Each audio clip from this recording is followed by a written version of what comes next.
오늘 하나님의 말씀 우리 베드로전서 1장 1절에서 9절까지 함께 읽도록 하겠습니다. 예수 그리스도의 사도 베드로는 본도와 갈라디아와 갑바도기아와 아시아와 비두니아 지역에 흩어져 사는 나그네 곧 하나님 아버지의 미리 아심을 따라 성령의 거룩하게 하심으로 예수 그리스도께 대한 순종과 그분의 피뿌림을 얻기 위해 택하심을 받은 사람들에게 편지를 씁니다. 은혜와 평강이 여러분에게 더욱 풍성하기를 빕니다. 우리 주 예수 그리스도의 아버지 하나님을 찬양합니다. 하나님께서 그분의 풍성하신 긍휼을 따라 우리를 거듭나게 하시고 예수 그리스도를 죽은 사람들로부터 살리시어 산 소망을 얻게 하심으로 여러분을 위해 하늘에 쌓아둔 썩지 않고 더러워지지 않고 쇠하지 않는 유업을 얻게 하셨습니다. 여러분은 마지막 때 나타내려고 예비하신 구원을 얻기 위해 믿음으로 인해 하나님의 능력으로 보호하심을 받고 있습니다. 그러므로 여러분은 이제 온갖 시험을 당해 잠시 근심하게 되었으나 오히려 크게 기뻐합니다. 그것은 여러분이 당하는 믿음의 시련이 불로 단련해도 없어질 금보다 더 귀해 예수 그리스도께서 나타나실 때 칭찬과 영광과 존귀를 얻게 하려는 것입니다. 여러분은 그리스도를 보지 못했으나 사랑합니다. 지금도 여러분은 그분을 보지 못하지만 믿고 말할 수 없는 영광스러운 기쁨으로 즐거워합니다. 이는 여러분이 믿음의 결과로 영혼의 구원을 받기 때문입니다. 아멘. 오늘부터 저희는 베드로서를 묵상합니다. 오늘은 베드로 전서 개관과 함께 우리 본문을 조금 나누도록 하겠습니다. 베드로는 우리가 잘 아는 대로 예수님의 12제자 중에 선임 제자였고 성경에 기록되기를 가장 많이 예수님께 질문했고 또 혼나기도 했고 또 칭찬을 받기도 한 그런 제자이죠. 이런 좌충우돌했던 베드로 덕분에 사실 우리는 예수님께서 정말로 원하시는 게 무엇인지, 제자도가 무엇인지 예수님께서 이 베드로의 질문을 통해 많은 것들을 가르쳐 주셨습니다. 그것들이 성경으로 남아진 역할까지 했기 때문에 사실 베드로 사도에게 감사한 마음이 있습니다. 베드로는 예수님의 분을 받아서 그물을 버리고 예수님을 따라 나섰죠. 예수님의 죽음 위기 앞에서 예언된 그대로 예수님을 세 번이나 부인하고 도망쳐버렸던 또 철저한 실패의 경험을 가진 사람입니다. 놀라운 것은 예수님께서 이 베드로를 말씀하실 때 너가 부인할 것이다라는 것을 알려주시면서 이 베드로가 넘어지지 않기를 위해서 먼저 기도해 주셨다는 것이고 실패했던 이 상처가 가득했을 베드로에게 부활하시고 나서 가셔서 만나 주시고 적어도 세 번 이상 베드로를 특별하게 만나 주심으로 그를 하나님의 사도로 다시 일으켜 세워 주셨다는 것입니다. 이 예수님의 부르심을 다시 받게 된 사도 베드로는 예수님께서 명령하셨던 그대로 약속하신 성령 받기를 사모하고 기도했고 사도행전 2장 오순절에 마가의 다락방에서 모여서 기도했던 120명에게 성령의 세례가 임하게 됩니다. 이때로부터 베드로는 완전한 하나님의 사도로 살게 됩니다. 이전까지 베드로는 자기 의와 자기 결단에 의해 예수님을 주로 시인하기도 했고 사도가 되려 했다면 이제 베드로는 성령 세례를 받는 그 기점으로부터 이제 성령 하나님께서 이끄심을 따라가는 하나님의 사도가 되기 시작된 것입니다. 사도행전 2장에 성령 세례를 받았던 이 베드로가 천하 각국에서 모였던 명절이었기 때문에 모였던 사람들에게 예수 그리스도가 바로 메시아였다는 것을 복음의 이 말씀을 전파하게 되는데 이 말씀을 듣고 마음에 찔림을 받아서 당일에 3천 명만 세례를 받고 성도의 수가 늘었다라고 이 성경은 말씀하고 있습니다. 이 사도행전의 이 설교 때 2장 9절에서 10절을 보면 베드로의 말씀을 들었고 회심했던 사람들의 무리들 중에는 바로 오늘 베드로전서 1장 1절에 나오고 있는 본도와 갈라디아와 갑바도게와 아시아와 비두니아 지역에 살았던 사람들이 같이 속해 있었어요.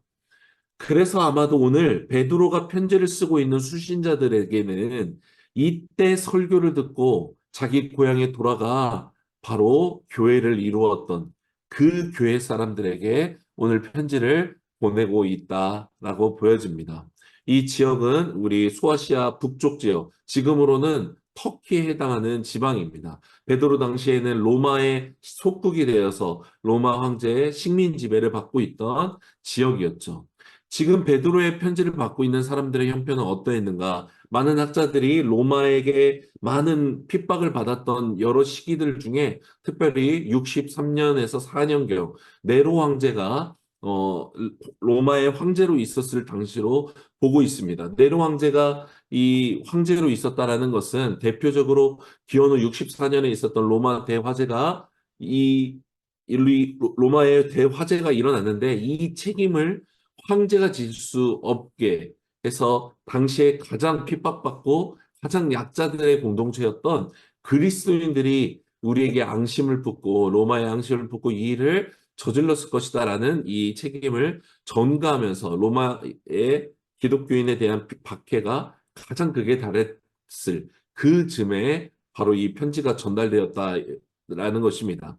이 베드로전서의 수신자들은 로마라는 실질적인 이 힘을 가진 제국의 박해 아래서 믿음을 지키고 살아가고 있었던 약자들의 공동체였다라는 것이죠. 이들의 처했던 상을 조금 더 설명하자면, 로마는 나라를 정복하게 되면요, 그 나라의 식민지 지배를 하면서 로마의 그 지금도 멋진 이 세련된 건축 양식들을 그 지역에 심기기 시작합니다. 대극장을 짓고 신전을 짓고 목욕탕이든 뭐든 이런 다양한 건물들을 짓고 그러면서 사람들에게 상당한 혜택들을 제공하면서 오히려 식민 지배를 받는 사람들이 로마의 속국이 되기를 바라는 양상까지 생겨났을 정도였어요. 그러면서 로마는 항상 로마의 황제가 너희들의 신이다. 이것을 숭배하라라고 강요했죠. 로마 황제 사상을 같이 강요했고, 문제는 각 지역마다 각자 이 조합이라고 할 수 있는 길드가 섬기는 미신들이 같이 있었고, 로마 황제가 그 위에서 이 신들의 신이 되어서 이 지역의 우상 숭배와 로마 황제 숭배가 다 붙어 있었다는 거예요. 문제는 이 신들을 섬겨야 거기 우상 제사에 드려졌던 고기와 음식들을 먹을 수 있었는데 그리스도인들은 이 제사, 이 우상 숭배 모든 것을 거부한 자들이었기 때문에 이들이 당하는 것은 믿음에 대한 문제로 받는 차별과 박해였을 뿐만 아니라 실제로 고기를 먹을 수 있는 거의 유일한 방법까지도 포기해야 되는 스스로의 그 믿음의 연단을 선택해야만 하는 그런 상황 가운데 있었다라는 것이죠. 이런 박해가 기원후 313년에 콘스탄티누스 대제가 기독교를 정식 종교로 공인할 때까지 이어져 왔던 것입니다. 여러분, 당연히 그리스도인들의 삶은 고난의 연속이었습니다. 베드로전서 곳곳에 나타나듯이 여러분, 당시 성도들의 구성원들은 가장 낮은 노예 노동자들, 그리고 여성들, 사회적 약자들이 모여 있는 공동체였습니다. 이들은 예수 그리스도가 우리의 유일한 소망이라는 것을 믿는 이 소망 외에는 자연인으로서는 도저히 소망을 품을 수 없는 이 위치에 있었다는 것이죠. 조금은 다르지만 이 말씀을 묵상하는데 지금 현재 레바논에 이 난민으로 와 있는 시리아에서 난민으로 와 있고 그 무슬림들 중에 예수님을 고백한 지체들의 지금 상황이 마치 베드로서의 이 성도들의 상황과 비슷합니다. 이들이 지금 여러분 예수님을 믿는다라고 고백하면서 같이 피난 나왔던 무슬림 이 친척들, 이 공동체들로부터 배척당하고 있습니다. 또 레바논 그리스도인들로부터도 너네는 시리안 출신이기 때문에 같이 예배드릴 수 없어라고 오히려 거부당하고 있습니다. 또 레바논 사람들로부터 자기 일자리들을 뺏고 어지럽힌다라는 이유로 요즘은 아예 통금을 정하고 이 시간을 넘어가면 핸드폰을 뺏어버리고 다 시야로 추방시키고 있습니다. 여러분, 그런데도 최근에 이 선교사님을 통해서 이 난민 공동체 지체들이 이렇게 기도해달라고 부탁했다라는 거예요. 이분들이 기도를 정해서 부탁하기를 지금의 어려움을 통하여 더 큰 믿음의 용사들이 되기를 바랍니다라고 기도를 오히려 부탁했다라는 것입니다. 진짜로 예수님만이 소망이기 때문에 이렇게 기도를 부탁할 수 있다라고 생각합니다. 이 상황으로 인해서 하나님은 원망하고 불평하고 낙심하는데 멈추지 않고 이 어려움을 통과해서 더 큰 믿음의 용사가 되어 우리가 우리 친척들, 우리 본국에 있는 이 사람들을 오히려 영접하는 그들에게 복음을 전할 수 있기를 위해서 기도해 달라고 하는 것이죠. 여러분 오늘 베드로가 편지를 보낸 이 수신자들과 다르지 않는 그들이 이런 고통 속에 있었습니다. 우리가 베드로서를 이 전설을 특별히 이해하기 좋은 것으로 예전에 한 목사님이 이렇게 표현했어요. 베드로서는 고소영이다. 연예인 이름이죠. 고소영이다라고 말했는데 삼행시와 같아요. 그래서 고난, 소망, 영광의 이야기다라고 했는데 너무나 딱 기억하기 좋은 이야기입니다. 여러분 베드로 전후서는 고난 가운데 있던 성도들에게 오직 예수 그리스도만이 이미 우리의 소망 되신 그분을 소망으로 붙잡고 영광에 이르기까지 너의 믿음을 지키라 라고 말하는 책이 바로 베드로 이야기입니다. 이 베드로전서는 서신 전체에서 여러분 고난당한 성도들을 위로하고 그들을 격려하고 있는데 주력하고 있는 책입니다. 예수 그리스도께서 말씀하신 대로 성도의 고난은 예정된 것이요 그 고난 받으사 하나님의 영광을 이룬 예수 그리스도를 믿는 그 길을 함께 가는 것을 오히려 기뻐하라라고 말하고 있죠. 오늘 본문 1절의 베드로는 성도들을 향해 이렇게 부르고 있어요. 흩어져 살고 있는 나그네라고 말합니다. 여러분 저희들도 한국에 있는 가족들이 보기에는 이방 땅에 살고 있는 나그네에 불과한 존재들이죠. 여러분 앵글을 하나님의 형편으로 올려서 본다라면 하나님을 믿는 그래서 하나님의 시민권을 가지고 있는 그리스도인들은 이 땅에 흩어져서 살고 있는 나그네에 불과한 신분이라는 것을 우리가 기억해야 합니다. 하나님 나라의 관점에서 창조주 하나님의 관점에서는 이 개념이 너무나 명확한 것이죠. 하나님 나라의 주권 시민이지만 우리는 이 땅을 잠시 잠깐 살아가는 나그네로서 살아간다라는 것입니다. 이 나그네라는 워딩은 여러분 베드로의 워딩이 아닙니다. 출애굽기 23장 9절에 하나님은 언약 백성 이스라엘 백성을 향해서 나그네라고 말씀해 주셨어요. 하나님이 일컬어 주신 정체성입니다. 예수님께서도 당신이 나그네 되었다라고 비유하시면서 이것이 바로 예수 그리스도를 따르는 자들의 바로 정체성이라는 것을 말씀하고 있죠. 여러분 나그네의 특징이 무엇입니까? 현실에 붙잡혀 살지 않습니다. 그 당시의 형편에 붙잡혀서 이게 전부라고 생각해서 원망하고 불평하고 그냥 죽으면 그만이다라고 여기지 않습니다. 오늘의 고통을 견딜 수 있고 고난 중에 소망을 품는 자들이 바로 이 나그네들인 것이죠. 왜냐하면 돌아갈 곳, 내가 진짜로 살 곳이 있는 곳을 알기 때문에 오늘 내가 처한 곳에 잠식되지 않으며 살아가는 사람, 그게 바로 나그네의 정체성인 것입니다. 2절에 이렇게 말씀합니다. 곧 하나님 아버지의 미리하심을 따라 성령의 거룩하게 하심으로 예수 그리스도께 대한 순종과 그분의 피부름을 얻기 위해 택하심을 받은 사람들에게 편지를 씁니다. 은혜와 평강이 여러분에게 더욱 풍성하기를 빕니다. 라고 말해요. 여러분 베드로는 이 나그네된 흩어져 살고 있는 이 그리스도인 공동체를 일컬어서 뭐라고 말하냐면 삼위 하나님의 역사함으로 말미암아 너가 바로 구원을 받은 그 사람이다 라고 말하고 있어요. 구체적으로 하나님 아버지께서 미리 하심을 따라 너를 선택했습니다. 성령께서 거룩하게 해주신 사람입니다. 예수 그리스도께서 순종하심으로 그분의 피 뿌림을 받은 사람입니다. 라고 말하고 있어요. 여러분 놀라운 점들이 많은데 첫 번째로 놀라운 것은 베드로가 이 사람들, 구원받은 사람들에 대해서 그것을 삼위 하나님의 공동사역으로서 당신이 바로 선택받았고 구원받았다라고 설명하고 있다는 것입니다. 이 개념은 에베소 1장과 2장에 사도 바울이 특별히 에베소 1장에 이 창세전에 성부 하나님께서 너희를 택하셨고 그리스도께서 죽으심으로 말미암아 성령의 인치심으로 너희의 구원이 이미 확정되었고 우리가 갈 곳은 하나님 나라라는 것을 말했던 것과 동일한 컨셉인 것이죠. 이전에 베드로와 성령 세례 이후에 완전히 달라진 하나님에 대한 이해를 우리가 보게 되는 것입니다.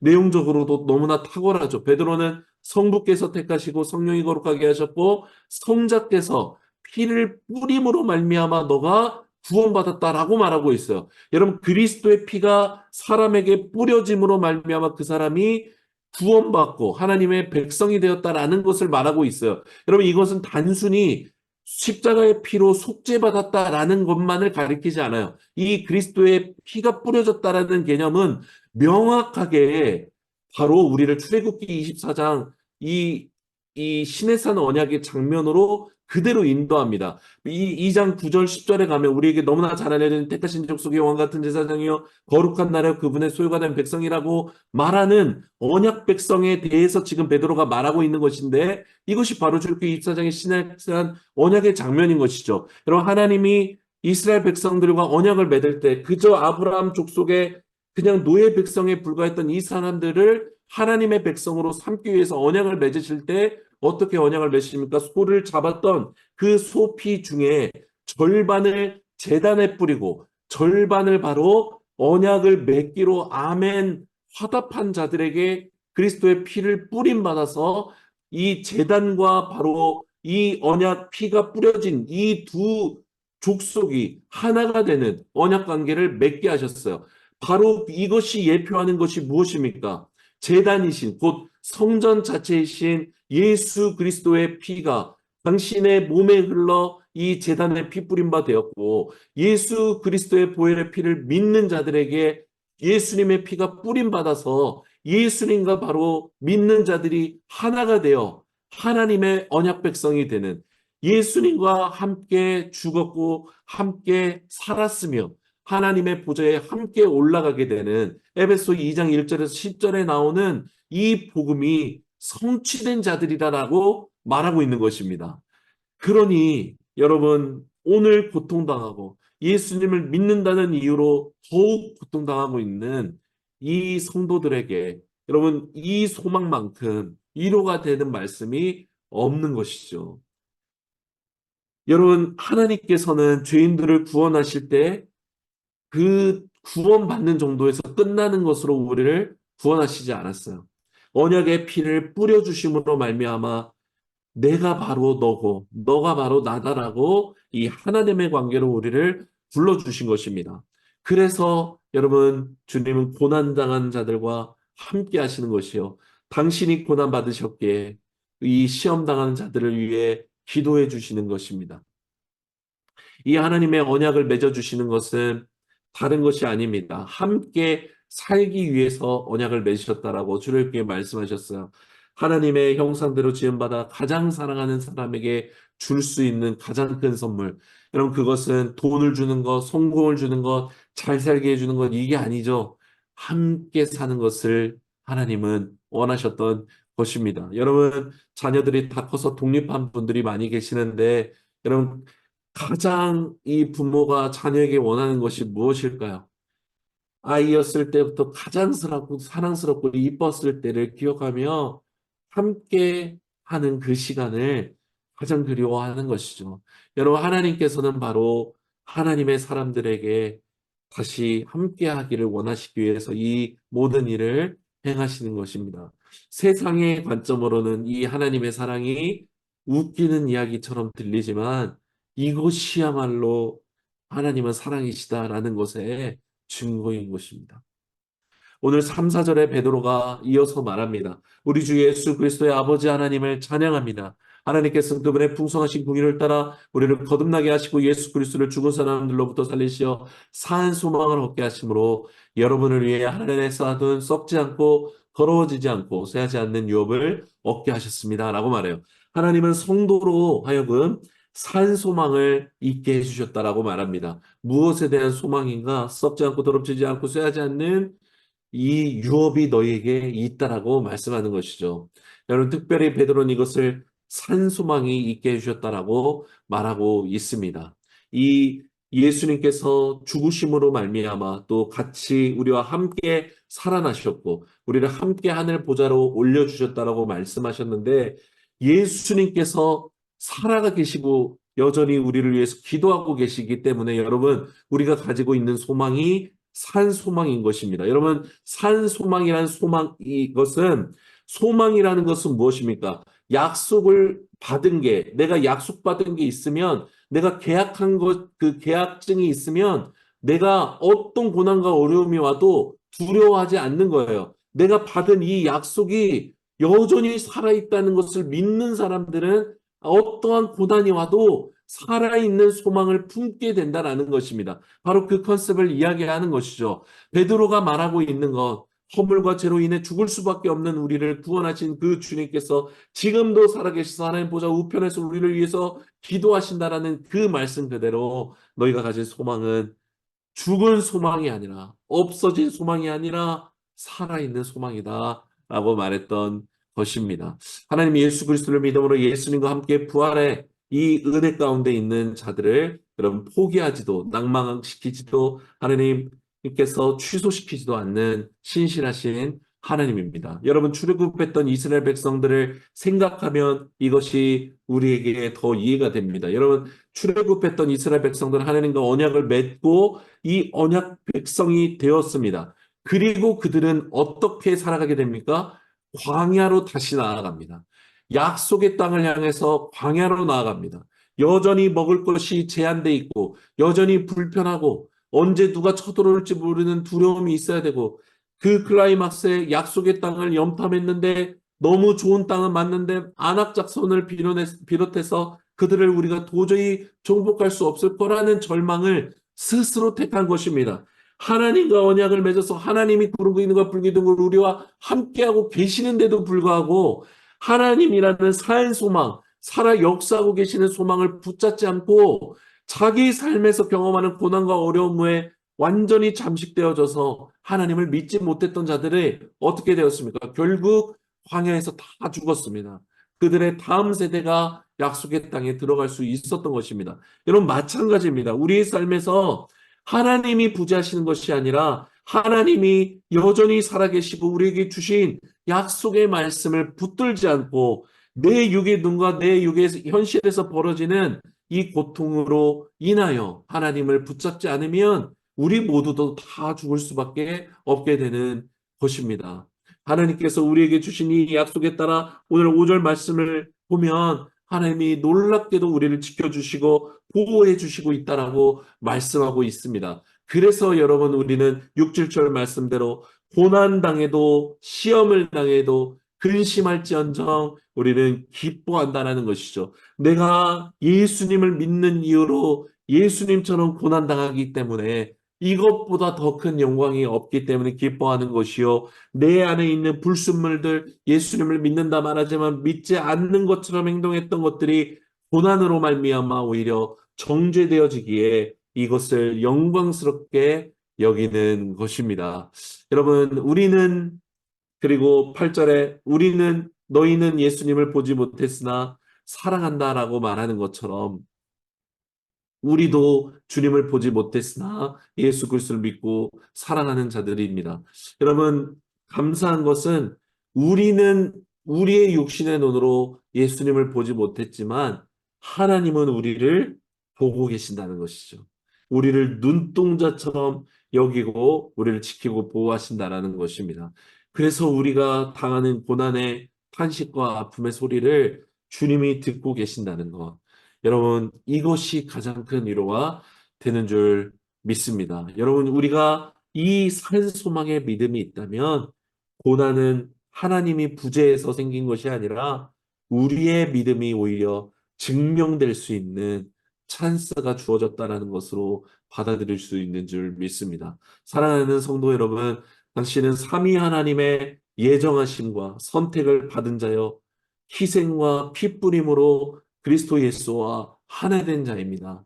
여러분, 이 진리가 우리를 이 세상을 살아가는 모든 순간 가운데 소망을 품고 영광을 바라보게 하는 능력이 되길 원합니다. 우리의 삶이 아무리 어렵고 위기가 다가오고 또 그런 어려운 형편 속에서도 여러분 집에 돌아가 작은 것이지만 사랑하는 가족과 나눌 수 있다면 여러분 그 시간이 천국이 임하는 것처럼 나를 위해 죽으시고 그리고 나와 가족이 되신 이 하나님으로 인해 우리의 모든 삶의 순간에 기뻐하는 우리가 되기를 원합니다. 이 놀라운 산 소망의 약속을 주신 우리 주 하나님을 찬양합니다. 고난 중에도 기뻐하고 소망의 주님으로 인해 날마다 날마다 기뻐하며 나아가는 우리 모두가 되기를 간절히 기도합니다.